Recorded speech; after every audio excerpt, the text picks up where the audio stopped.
Hola a todos, ¿cómo les va? Este es un nuevo video de la Cátedra de Anatomía Normal de la Facultad de Ciencias Médicas de Rosario. Mi nombre es Nicolás Mónaco y estos son los medios de contacto con nosotros. El tema de hoy es aparato de la visión. Ahí tenemos una imagen general del aparato de la visión para entender que no solo vamos a hablar del globo ocular, sino de algunos elementos que se encuentran circundándolo y dándole soporte para todas sus funciones, a saber, tanto de protección como es la órbita, que es lo primero que vamos a ver, como por ejemplo la musculatura extrínseca que permite que el globo ocular se mueva dentro de la órbita y direccione justamente sus elementos internos para poder formar una imagen correctamente.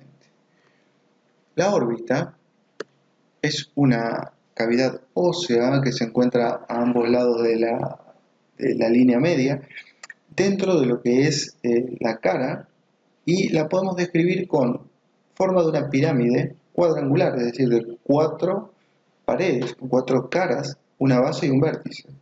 La base es bien anterior y la reconocemos en la circunferencia de la órbita que encontramos bien acá adelante.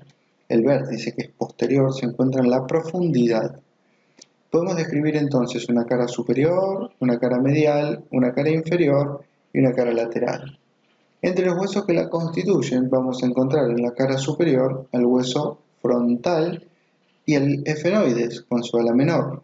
Bien, el conducto óptico ahí, el ala menor. La hendidura esfenoidal que separa el ala menor del ala mayor, el ala mayor ya formando parte de lo que es la cara lateral.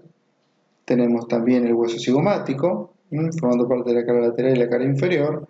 Tenemos acá el hueso maxilar superior, el hueso lagrimal, tenemos parte del maxilar superior ahí, tenemos algo de palatino, tenemos el etmoides, ¿bien? En definitiva, toda la estructura de la órbita va a dar soporte y sostén a la musculatura extrínseca y va a dar protección al globo ocular. Para poder entenderlo mejor, vamos a repasar cara por cara para recordar. En la cara superior entonces tenemos al ala menor del efenoides y a la cara orbitaria del hueso frontal, su porción horizontal. En la cara inferior tenemos al maxilar, su cara orbitaria, la porción inferior de la cara orbitaria del hueso cigomático y la apófisis orbitaria del hueso palatino.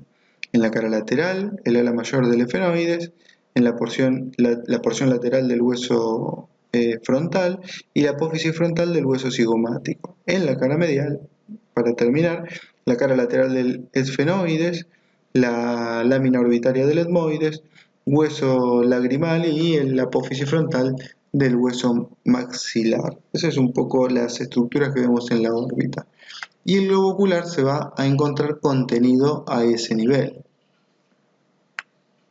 El globo ocular va a estar constituido por 3 capas: la capa fibrosa, la capa vascular y la capa interna o nerviosa.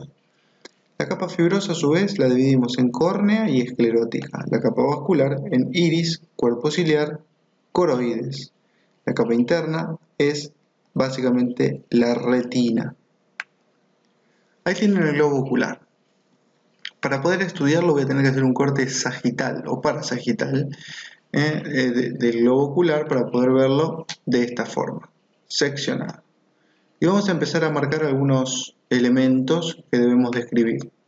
Por un lado, la córnea y la esclerótica. La esclerótica aquí detrás, de un diámetro mucho mayor, y la córnea por delante van a ser los constituyentes de esta capa fibrosa que encontramos apenas vemos el globo ocular, dentro de la cual vamos a marcar 2 características. En primera instancia, una gran diferencia entre la córnea y la esclerótica, además de su diámetro constituyente, va a ser que la córnea es avascular, en cambio la esclerótica tiene una vasculatura que es bastante evidente y son esas pequeñas arterias, esos pequeños vasos que vemos en la parte blanca del ojo, que es la esclerótica. Que que está formada por muchas fibras de colágeno entrelazadas, que es opaca y que da inserción además a la musculatura extrínseca del ojo. En cambio, la córnea, cuando la sigamos estudiando más adelante, vamos a ver que la encontramos dentro de los que son los medios transparentes del ojo. De hecho, es el primer medio transparente que tiene que atravesar la luz cuando ingresa al globo ocular. Además, cabe destacar que esta córnea ocupa por término medio el sexto anterior de la estructura general del ojo. Bien, es el sexto anterior de la estructura general del globo ocular. Además tenemos dentro de lo que es ya la capa vascular al iris, al cuerpo ciliar y a la coroides. El iris vamos a estudiar que tiene musculatura intrínseca que tiene la capacidad de abrir o cerrar la pupila. La pupila, que es un pequeño orificio que queda abierto en la parte media de esta circunferencia que constituye el iris. Este orificio, que es la pupila, va a permitir el pasaje a través de la luz. Bien, la luz va a atravesar la pupila a través de este orificio, que es como una ventana que está abierta, y que luego de atravesar la córnea va a poder pasar hacia el cristalino, que también es transparente y que va a atravesar para llegar luego a las capas más profundas del globo ocular, luego el humor vítreo, y de esa forma poder impactar en la retina. El cuerpo ciliar, a su vez, va a tener músculos y va a tener un complejo vascular que va a tener importancia en la producción del humor acuoso, y la musculatura va a tener importancia en el proceso de acomodación que veremos más adelante. La coroides, por su parte, da un sustrato a la capa suprayacente, la capa fibrosa, y también a la capa más profunda, que es la retina. Por último, entonces, la capa nerviosa, que es la retina. Acá está señalada la mácula o fóvea. La retina además tiene el disco óptico o punto ciego, que es donde las fibras se meten para salir del globo ocular y de esa forma constituir el nervio óptico, que es el primer par craneal. La zónula de zinc son una serie de fibras que conectan el cuerpo ciliar con el cristalino. El cuerpo vítreo, ocupando toda la cámara posterior que podemos ver. El conducto hialoideo, que transita en la profundidad de todo este sector donde se encuentra el cuerpo vítreo, que también seguiremos viendo más adelante. Esto es importante y hay que definir que encontramos dos cámaras, la cámara anterior y la cámara posterior, y una cámara más posterior todavía, que es la cámara vítrea, que es donde está el humor vítreo o cuerpo vítreo, cámara vítrea.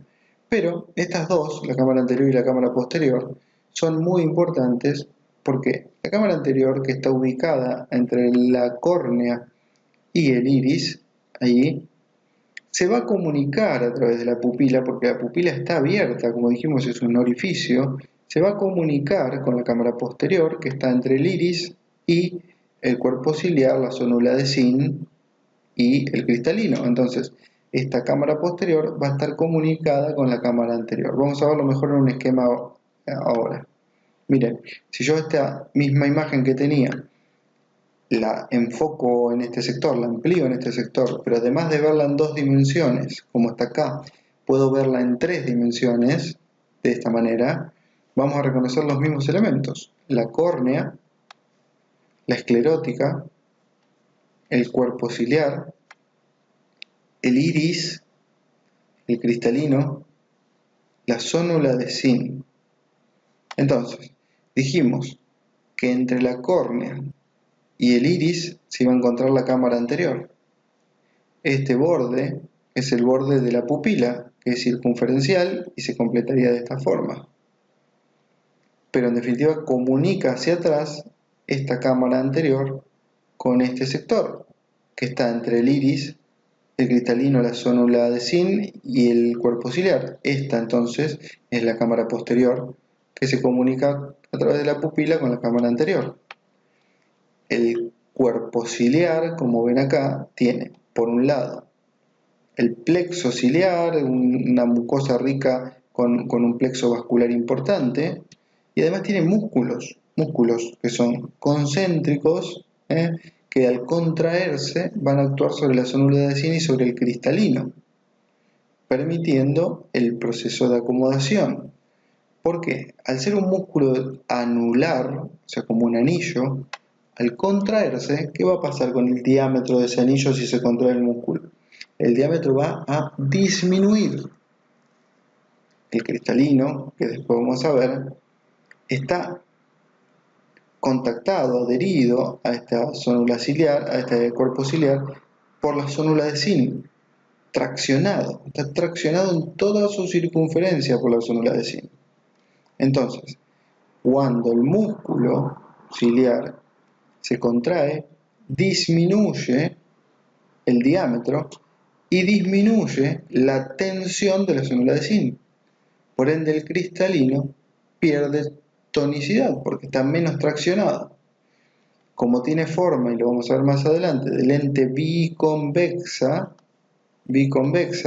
doblemente convexa, cuando pierde tensión, el diámetro anteroposterior va a aumentar, porque está menos tironeado sus bordes, entonces esto se relaja y aumenta el diámetro anteroposterior. En cambio, cuando el músculo de Zinni, cuando el músculo ciliar se relaja, cuando el músculo ciliar se relaja, el diámetro del músculo ciliar, de ese anillo muscular, va a aumentar, por ende va a traccionar más de la zónula de Zinni y va a tensionar más la circunferencia del cristalino y por ende va a disminuir el diámetro anteroposterior del mismo. Bien, esto es cuerpo ciliar, músculo y plexo vascular. Y fíjense cómo además en este sector hay un límite entre la esclerótica y la córnea. Ese es el limbo esclerocorneal. ¿Con qué particularidad? Que hay un vaso, hay una pequeña vena ahí que drena en otras emisarias de la vena oftálmica. Eso es el conducto de Schlemm, el llamado conducto de Schlemm o seno venoso de la esclerótica. Bien, vamos a poner algunas referencias. Esa es la córnea, ya la vimos. El iris, el músculo dilatador de la pupila y el esfínter de la pupila. De la misma forma que describimos esto en el músculo ciliar, en el iris también hay músculo y tiene dos tipos de fibras más radiadas y fibras circulares. Las fibras radiadas, cuando se contraen, llevan el borde de la pupila hacia afuera, por ende amplían el diámetro de la pupila, abren la pupila, dilatan la pupila.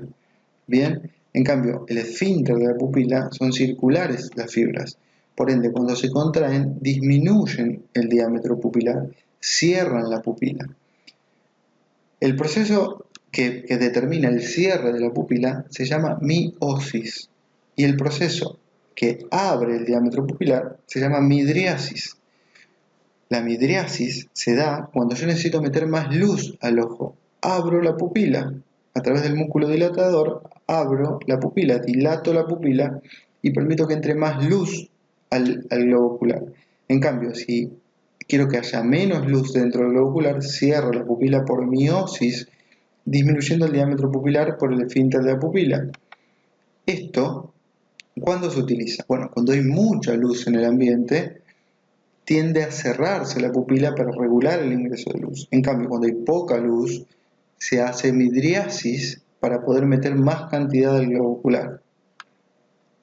Ahí tienen la pupila, ahí tienen el ángulo iridocorneal, que también cobra importancia porque vamos a ver que la relación entre el iris y la córnea, este ángulo de inserción, va a ser importante cuando empecemos a estudiar la circulación del humor acuoso, que ahora vamos a ver. Están los procesos ciliares, donde hay un plexo vascular importante, como dijimos, que es donde se va a producir el humor acuoso, las fibras del músculo ciliar, meridionales y circulares, el círculo arterial mayor acá para la circulación arterial, y el seno venoso de la esclerótica, que es el conducto de Schlemm, que nombramos antes también. Ahora, el humor acuoso es el líquido que se va a encontrar tanto en la cámara posterior como en la cámara anterior. ¿Qué particularidad tiene su circulación? Bueno, se va a producir por un filtrado de la sangre a nivel de los procesos ciliares, de este rico plexo vascular. Va a circular desde la cámara posterior, el humor acuoso, a través de la pupila hasta la cámara anterior y se va a absorber a nivel del conducto de Schlemm. Es importante la relación del ángulo entre la córnea y el iris, este ángulo írido corneal. ¿Por qué? Porque este líquido que se produce acá circula y se absorbe acá. Este ángulo puede determinar el ritmo, el nivel de absorción. Entonces, si se produjese buena cantidad de líquido de humor acuoso a nivel de los procesos ciliares, pero se reabsorbiera poco, aumentaría mucho la concentración de ese líquido y por ende la presión intraocular a este nivel, porque produzco mucho y absorbo poco. Si el ángulo es muy cerrado, puede ser que se absorba poco. Entonces, debe haber un equilibrio en el ángulo que se forma a nivel de la córnea y el iris y de la producción y la absorción de humor acuoso. ¿Bien? O sea que estos reparos anatómicos son importantes en la patología ocular. Cámara anterior, cámara posterior y por detrás de todo la cámara vítrea, donde está el humor vítreo. En estas dos está el humor acuoso. ¿Cómo circula de una cámara a la otra? Bien. La luz transcurre desde el exterior hasta la retina. Para llegar hasta ahí tiene que atravesar una serie de medios transparentes. En primera instancia atraviesa la córnea, luego atraviesa la pupila, que no es un medio transparente, sino que es un orificio, y luego al cristalino para finalmente atravesar el cuerpo vítreo, el humor vítreo, e impactar en la retina. Acá tienen un poco de lo que es el iris, se ve en la profundidad el cristalino que ya lo vimos y lo describimos, es una lente biconvexa que tiene la capacidad de cambiar su diámetro antero-posterior para regular el modo de refracción de la luz. Bien, cuanto más grande es el diámetro antero-posterior, más cerca se forma la imagen. Cuanto más chico es el diámetro antero-posterior, más lejos se forma la imagen. La regulación de ese diámetro es, como dijimos antes, a partir de la contracción del músculo ciliar.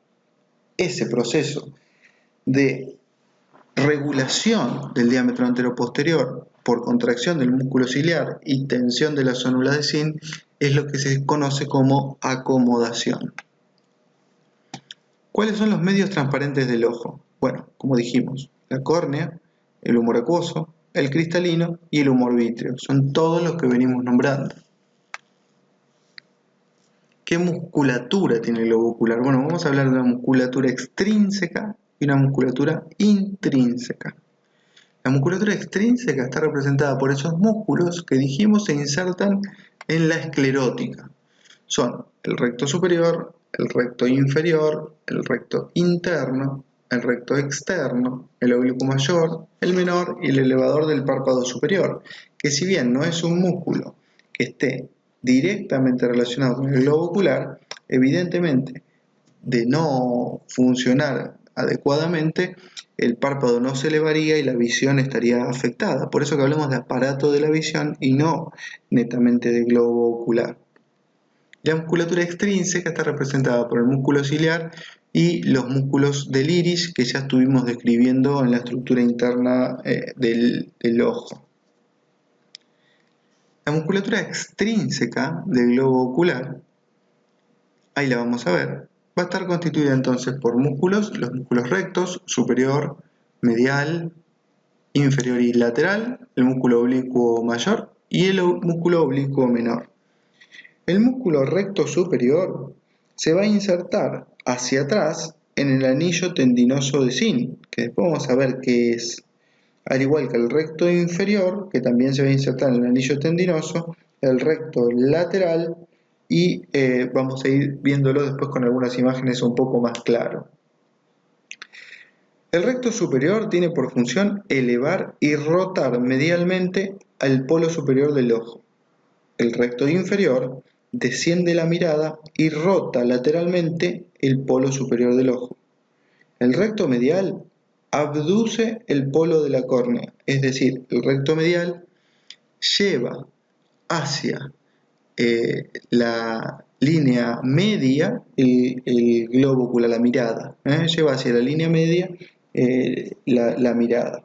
El recto lateral abduce el polo de la córnea hacia lateral, ¿bien? O sea que lleva la mirada hacia afuera, ¿está? Por otro lado, el oblicuo superior abduce y rota medialmente el ojo, ¿bien? Deprime el ojo hacia adentro y hacia abajo. El oblicuo inferior eleva la mirada y abduce y rota lateralmente el ojo, lleva el ojo hacia arriba y hacia afuera. El elevador del párpado, como dijimos, levanta el párpado, pero no lo vemos en esta imagen. Ahí lo estamos viendo desde atrás. El recto superior, el oblicuo mayor, el oblicuo menor, el recto lateral, el recto medial y el recto inferior. Todos insertos con fibras en el espesor de la esclerótica. Miren acá, este es el anillo tendinoso de Sinn. Es la zona donde se van a insertar, una zona de inserción común a nivel del extremo más interno y más medial y más inferior de la hendidura esfenoidal. Ahí se va a ubicar el anillo tendinoso de Sinn. Es una estructura fibrosa que da inserción a gran parte de estos músculos extrínsecos. Miren, acá se desprende, en esta imagen por ejemplo vemos el recto superior, vemos el recto lateral, vemos el oblicuo mayor que tiene una flexión, tiene una fosita a nivel del ángulo interno de la cavidad orbitaria donde se flexiona para luego cambiar su dirección, ir un poco hacia afuera y hacia atrás para insertarse en el globo ocular de esa forma. Entonces tiene un efecto paradojal, porque cuando se contrae, si bien tiene una dirección similar, por ejemplo, al recto medial, esta flexión, a través de esta tróclea que tiene ahí a nivel del ángulo interno de la órbita, hace que al contraerse el globo ocular haga un movimiento paradojal, en realidad lo abduzca y lo rote medialmente y hacia abajo. ¿Bien? Ahora bien, vamos a la musculatura extrínseca del ojo. Tenemos la musculatura del iris, que ya dijimos, cómo actúa los músculos, las fibras circulares y las fibras radiadas. Las fibras circulares cerrando la pupila haciendo miosis y las fibras radiadas dilatando la pupila y haciendo midriasis para regular el ingreso de luz al globo ocular. Y por otro lado, el músculo ciliar, que acá lo tenemos, fíjense cómo se conecta con el cristalino en toda su circunferencia, entonces puede, al traccionar de las fibras de la zónula de Sinn, generar un aumento o una disminución, ven, acá está adelgazado y acá está aumentado, una disminución o un aumento del diámetro anteroposterior y de esa forma cambiar la forma en la que refracta la luz el cristalino, y eso se conoce como acomodación. La vía visual. La vía visual es, en definitiva, la vía nerviosa que se va a encargar de transformar estos estímulos, que son estímulos físicos de la luz, que es una onda electromagnética, poder transformarlo en un estímulo nervioso capaz de ser transportado a través de los axones hasta los centros corticales que pueden hacer la interpretación de estos impulsos. Es una sensibilidad especial, transmite la información visual desde la retina, como dijimos, hasta la corteza. Los receptores son los conos y los bastones que se encuentran en la retina. La primera neurona está ubicada también en la retina y son las células bipolares. La segunda neurona son las células ganglionares que también están en la retina. Fíjense cómo entonces, tanto el receptor, que son células especializadas neuroepiteliales, como las dos primeras neuronas, tanto la bipolar como la ganglionar, como el ganglio propio de esta vía, están dentro de la estructura de la retina. Luego el nervio óptico se constituye, sale del globo ocular, se dirige a través del conducto óptico y ya se encuentra en el endocráneo para constituir el quiasma óptico primero, la cintilla óptica después, y encontrarse recién a nivel del cuerpo geniculado externo con la tercera neurona, bien, ya en el tálamo. Y de ahí, a través de fibras, llega hasta la cisura calcarina del lóbulo occipital. Acá tienen los conos y los bastones representados a ese nivel.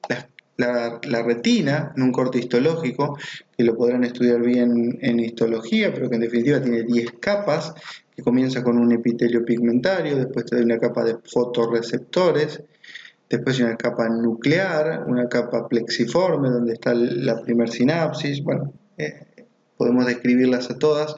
En definitiva, es algo bastante más histológico. Lo que nos importa saber es que hay una capa que es la de los receptores, hay una capa que es la de las células bipolares, que son células que tienen una prolongación periférica y una prolongación central, y hay una capa ganglionar. En definitiva hay 3 cuerpos, la del fotorreceptor, la de la célula bipolar y la de la célula ganglionar, 2 sinapsis, y esto va a constituir la parte inicial de la vía, el receptor, la bipolar y la ganglionar, todas en la estructura propia de la retina. ¿Bien? Son los axones centrales, la prolongación central, el axón de la célula ganglionar, los que juntos van a constituir el nervio óptico, el primer par craneal. Perdón, el segundo par craneal. ¿Bien? El nervio óptico, segundo par craneal. Los axones de la célula ganglionar. Ahora bien, para ver es necesario que esta información llegue correctamente a la retina. Esta información, estas ondas electromagnéticas lleguen hasta la retina. Como dijimos, hay una serie de medios transparentes que van a permitir que la luz pase. La luz va a pasar la córnea, la luz va a pasar el humor acuoso y se va a encontrar con la pupila, que es un orificio que va a atravesar, que no es un medio transparente, volvemos a repetir, y luego sí se va a encontrar con el cristalino y el humor vítreo, que son los medios transparentes que faltan atravesar. Va a sufrir en ese recorrido una serie de cambios en cuanto a su dirección, va a ser refractada esa luz para poder impactar de forma correcta en la retina, en las zonas de mayor sensibilidad y de mayor densidad de receptores, y eso es en la mácula o en la uvea precisamente. Son accidentes propios de la retina. Pero para que eso pase, el haz de luz se va a direccionar de una forma particular.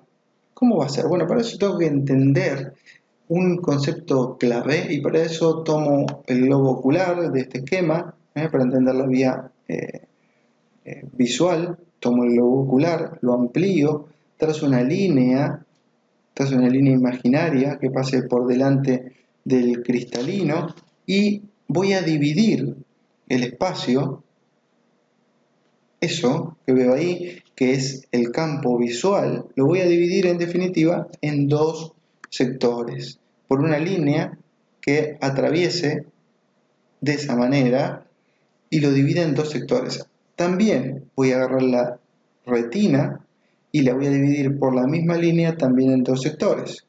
Entonces, miren el esquema, este es el ojo derecho, esto es la línea media, esto es la línea media, por ende esto es medial y esto es lateral. Si esto es medial, yo voy a llamar a este campo visual nasal, cerca de la nariz, está sobre la línea media, campo visual nasal. Este otro, campo visual temporal, es lateral, es temporal, porque se encuentra del lado del hueso temporal, de la región temporal en definitiva.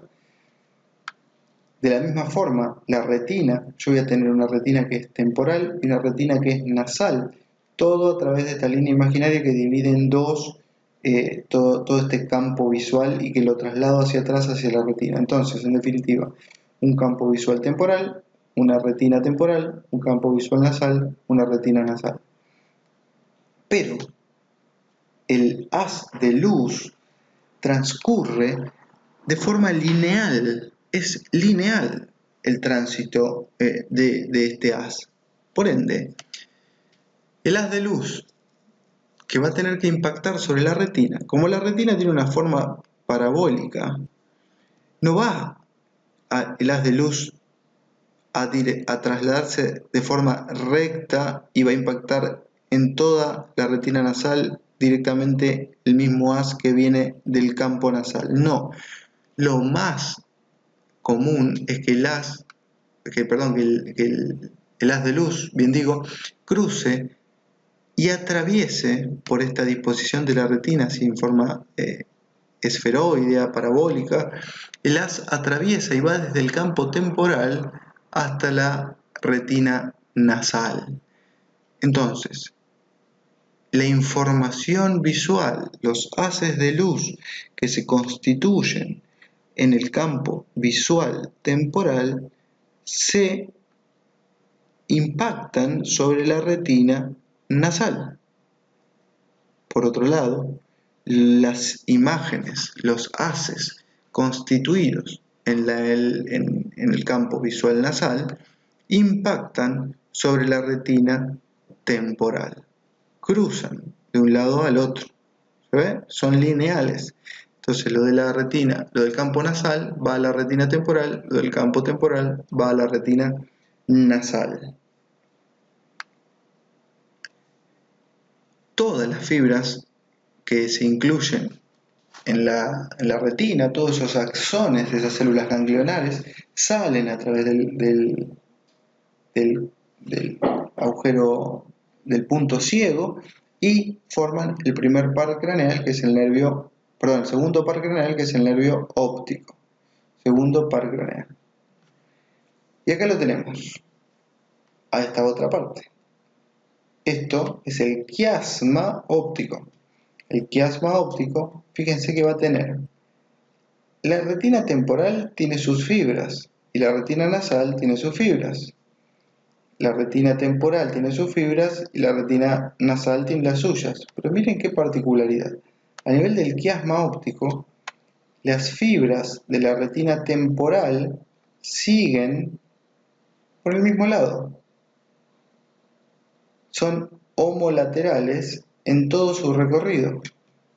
Esto que hay acá, después del quiasma, el quiasma es esta cruz, este entrecruzamiento, ¿ven que cruzan?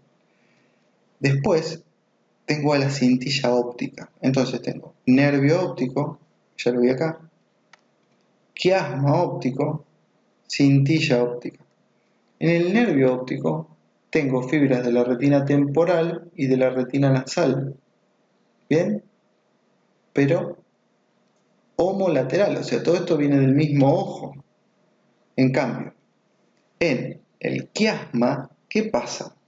El quiasma pasa algo particular. Las fibras de la retina nasal cruzan la línea media. ¿Se ve? Las fibras de la retina nasal cruzan la línea media. Entonces, es muy fácil ver algo acá. Las fibras de la retina temporal se encuentran en la cintilla óptica homolateral, o sea, siguen del mismo lado. En cambio, estas fibras nasales no son homolaterales, porque no vienen de ahí, sino que vienen de la contralateral. Es decir, que definimos el quiasma óptico como esta región, como esta estructura de fibras blancas pertenecientes a la vía visual, donde hay un entrecruzamiento de fibras nasales. ¿Bien? Y nos deja el otro concepto. En la cintilla óptica tengo fibras de la retina temporal homolateral y de la retina nasal contralateral. Vamos a verlo y ampliar este esquema. nervio óptico, temporal nasal con mayúscula y nasal temporal con minúscula. Bien, como para ejemplificarlo. ¿Qué pasa en el quiasma? Las temporales siguen por fuera y las nasales se cruzan, ¿ven? La mayúscula pasó por este lado y la minúscula pasó por este lado. Cruzan, entonces la minúscula va a quedar acá con la T mayúscula que sigue homolateral, la T minúscula sigue homolateral y la mayúscula que empezó del lado izquierdo en este caso, termina al lado derecho. En definitiva, lo que dijimos, nervio óptico, fibras temporales y nasales homolaterales, quiasma, entrecruzamiento de fibras nasales, cintilla, fibras temporales homolaterales y fibras nasales contralaterales. Bien, es decir, si a mí se me afecta el nervio óptico, no veo nada de un ojo, porque estoy cortando las fibras pertenecientes a la retina, a toda la retina nasal y temporal del mismo globo ocular. Si a mí se me daña el quiasma, acá en el medio, voy a afectar las fibras nasales de ambos ojos. Es decir, que no va a funcionar la retina nasal de ambos ojos. Por ende, ¿qué campo visual no voy a ver? No voy a ver el campo temporal. Bien, si no tengo funcionante la retina nasal, no voy a ver el campo temporal. Si eso pasa a nivel del quiasma, no voy a ver la retina nasal de ninguno de los dos. O sea, no voy a ver la retina nasal de ninguno de los dos ojos. Por ende, no voy a ver ninguno de los dos campos temporales. Voy a ver solamente campos nasales de las dos retinas temporales de cada ojo. Si yo no tengo información de las fibras nasales, no veo los campos temporales, veo como un caballo con anteojeras, veo solo lo que está en el centro, solo los campos nasales y no los campos temporales. Ese tipo de visión es característica cuando hay lesión del quiasma y es un caso frecuente de encontrar cuando hay algún tumor de la glándula hipófisis que genera aumento de la glándula y compresión del quiasma porque están en el mismo espacio topográfico. En cambio, si yo dañara la cintilla óptica, no vería lo que corresponde a la retina temporal homolateral y lo que corresponde a la retina nasal contralateral. Bien, entonces, ¿qué no vería? Bueno, por un lado no vería el campo nasal homolateral y no vería el campo temporal contralateral, porque hay entrecruzamiento de fibra. Entonces vería una imagen en negro, vería una imagen formada, otra negra y otra formada. Vería intercalado, porque este cruzamiento de fibras hace que yo vea los campos de esa manera. Esto es un poco lo que estábamos viendo: el globo ocular, el nervio óptico, el quiasma óptico, la cintilla óptica, bien, la primera sinapsis acá a nivel del tronco encefálico, bien, y luego a partir de su sinapsis en el tálamo, las estrías o radiaciones ópticas que se dirigen hacia el lóbulo occipital, para llegar acá a esto que es la cisura calcarina, que la veo en la cara interna del hemisferio cerebral, con sus áreas 17, 18 y 19 de Brodmann, que son las áreas de interpretación. La vascularización del globo ocular está básicamente dada por la arteria oftálmica y todas sus ramas, bien, dentro de las cuales vamos a destacar la arteria central de la retina, que la vemos muy bien en esta imagen, la arteria oftálmica, que es rama de la carótida interna, se dirige hacia adelante, hacia la órbita, ingresa en la órbita y da una rama, que es esta, que es la arteria central de la retina, que penetra en el espesor del nervio óptico y llega hasta la estructura que le da nombre, en la retina, para inervarla. Acá la vemos llegar. Después múltiples ramas como la arteria lagrimal, las arterias ciliares, las arterias musculares que corresponden a los músculos que están en la órbita, arteria supraorbitaria, etc. que se van a disponer en todo el interior de la cavidad orbitaria. Por su parte, el drenaje venoso corresponde fundamentalmente a venas que son emisarias, que corresponden y que acompañan en número de 2 a la arteria oftálmica, es decir, son las venas oftálmicas. Vamos con la inervación del globo ocular. Primero vamos a ver esta imagen. Fíjense cómo hay una serie de nervios que ingresan a la órbita. En realidad no solamente vamos a hablar de la inervación propia del globo ocular, sino de la musculatura extrínseca también. Entonces notamos como hay algunas ramas del trigémino, de la rama oftálmica del trigémino, que ingresa a la cavidad orbitaria de la misma manera que lo hace el cuarto par craneal, el sexto par craneal y obviamente el segundo par craneal, que es el nervio óptico. Pero vamos a verlo desde otro lugar, con esta integración. Ahí tenemos la órbita y vemos la hendidura esfenoidal, el conducto óptico, y vamos a ampliar un poco ahí y agregarle algunos elementos. ¿Por qué? Porque va a tener trascendencia poder relacionar qué pasa entre la hendidura esfenoidal, el anillo de Zinc, el conducto óptico, la hendidura esfenopalatina. Entonces, va a haber elementos, obviamente los que del conducto óptico, y algunos elementos de la hendidura esfenoidal, algunos que van a pasar por dentro del anillo de Zinc, pero va a haber otros que van a ser elementos que van a pasar por dentro de la hendidura esfenoidal, pero por fuera del anillo de Zinc. Vamos viendo. Recto lateral, recto superior, recto medial y recto inferior, para tomar referencia, que están insertos en el anillo tendinoso de Zinc, que ahí lo tienen marcado, y ahí lo tienen con esa circunferencia. Entonces, acá se nota muy claro lo que estábamos diciendo, que ahora vamos a ampliar. Elementos que pasan por el conducto óptico, elementos nerviosos que pasan por dentro de la hendidura esfenoidal y por dentro del anillo de Zinc, y elementos que pasan por fuera del anillo de Zinc, pero por dentro de la hendidura esfenoidal. Músculo elevador del párpado superior, músculo oblicuo mayor. Y vamos a ver, miren, nervio óptico y arteria oftálmica son los elementos que pasan por el conducto óptico. Después, hay una rama superior y una rama inferior del nervio oculomotor. Bien, tercer par craneal.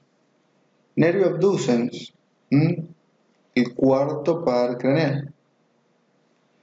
Nervio nasociliar y la raíz simpática del ganglio ciliar. Bien. Y por otro lado tenemos nervio lagrimal, nervio frontal, nervio troclear, el cuarto par craneal, y la rama oftálmica del quinto par craneal. Bien, entonces tengo 3, tengo 4, el troclear, tengo ramas del 5 y el abducens o motor ocular externo, que es el 6. El abducens se va a encargar de inervar al músculo recto externo. El motor ocular común se va a encargar de inervar a todos los músculos extrínsecos, menos al motor ocular externo y al troclear, que es el cuarto par craneal oblicuo mayor. ¿Estamos? Se entiende un poco esta integración de la órbita. Esto es importantísimo conocer en la topografía orbitaria. Y después tenemos la fisura orbitaria inferior y la vena oftálmica inferior ahí ubicada. Vía lagrimal. La vía lagrimal básicamente la vamos a describir ubicando la glándula lagrimal en la fosita lagrimal, que está en la pared superior de la órbita, y externa y lateral sobre esa pared superior, fosa lagrimal.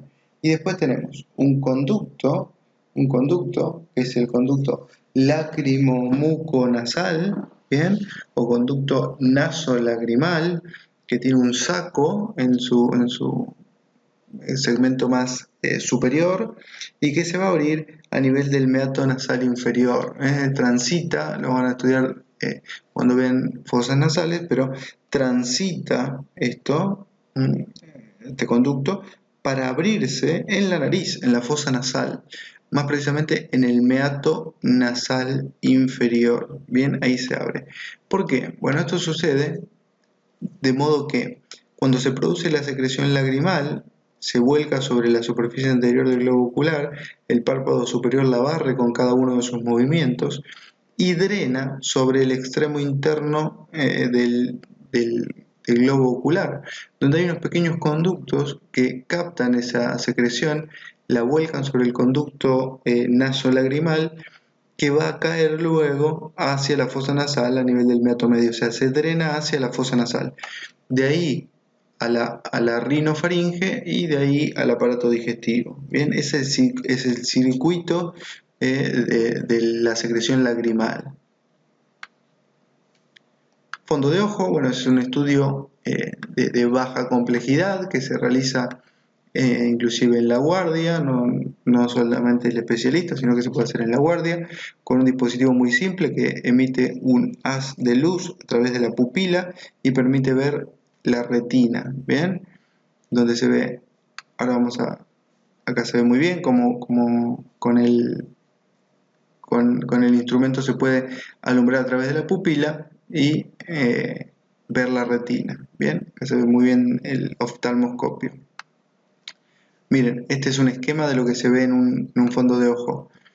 Se ve el disco óptico, fundamentalmente se ve la arteria y las venas centrales de la retina, como se van irradiando desde el punto ciego hacia toda la retina, y vemos la mácula lútea, una zona pigmentada de color amarillento, y la fóvea, que es una depresión central. Bien, múltiples arterias y venas, pero quiero mostrarles esto de nuevo. Miren, la mácula, el punto ciego y todo el árbol vascular que de ahí se desprende. La bibliografía que siempre recomendamos, libros de texto y atlas anatómicos, siempre complementar, importante. Una frase: nunca consideres el estudio como una obligación, sino como una oportunidad para penetrar en el bello y maravilloso mundo del saber. Estudiar es una oportunidad y hay que aprovecharla. Muchas gracias.